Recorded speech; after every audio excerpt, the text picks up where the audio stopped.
The night smelled like charcoal and sweet rot. Someone laughed too loudly. A bottle tipped. Ice cracked in a glass. Then her voice, slurred, careless, cut through the smoke. "So when are you leaving her?" The grill hissed. Forks paused mid-air. My wife froze beside the cooler, a red cup trembling in her hand. I didn't look at her best friend. I didn't need to. I felt the words land inside my chest like a measured incision, clean, precise, surgical. She giggled again. "Wait," she said, blinking at me. "He doesn't know?" Silence collapsed the yard. In that suspended second, my mind didn't race, it narrowed. Focus sharpened. 10 years of marriage compressed into a single question that no one answered. My wife's eyes searched the ground, not confused, not shocked, prepared. I smiled, the kind of smile you give when the room is burning and you're the only one who smells the gas. Inside, something old and obedient finally sat down and stopped begging. I excused myself politely. Years of practice make civility automatic. In the bathroom, I locked the door and stared at my reflection. Same face, same controlled breathing, but the man looking back had just been handed a missing chapter. I replayed the years backward, the sudden privacy on her phone, the gym classes that ran late, the way her best friend had always watched me, pity masked as politeness. I remembered holidays where conversations stopped when I entered, wine nights I wasn't invited to, how intimacy had turned procedural, then charitable. I hadn't been unwanted, I had been temporary. That realization didn't hurt the way betrayal is supposed to. It clarified, like adjusting a lens. When I returned outside, my wife avoided my eyes. Her friend was suddenly sober, apologizing too much. No one asked if I was okay. They already knew the answer.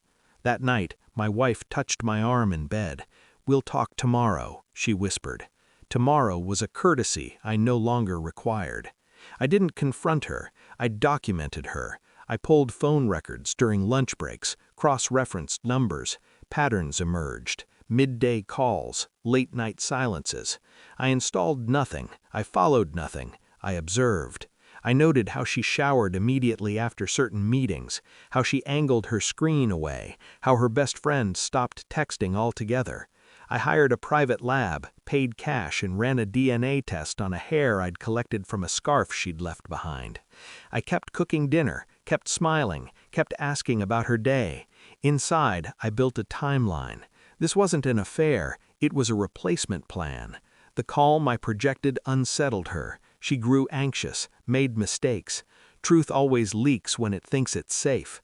The email arrived on a Tuesday. I read it twice, not because I doubted it, because I wanted to feel the weight of certainty settle fully.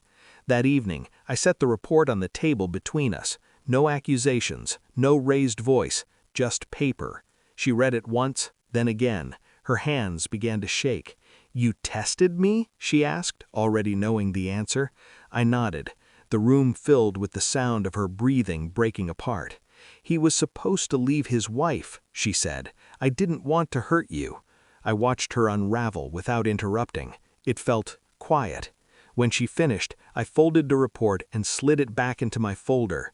"Pack a bag," I said. "You have 1 hour." I didn't kick her out. I transferred ownership. The house, the savings, the joint accounts she assumed were shared.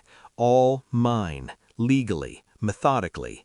She had signed everything years ago. Trust is an efficient weapon. I forwarded the evidence anonymously to the other man's wife, then I sent one message to her best friend. "You knew first." Nothing else. When my wife returned for her things days later, I wasn't home. I'd already left the city. No notes, no explanations, just absence. I don't miss her. I miss the version of myself that believed loyalty was mutual by default. Now silence feels earned. I wake without checking my phone, eat without tension, sleep without rehearsing conversations that never mattered. Betrayal didn't break me, it refined me. Some people lose everything when the truth comes out. Others finally get rid of what was never theirs to keep. I walked away lighter, and I never looked back.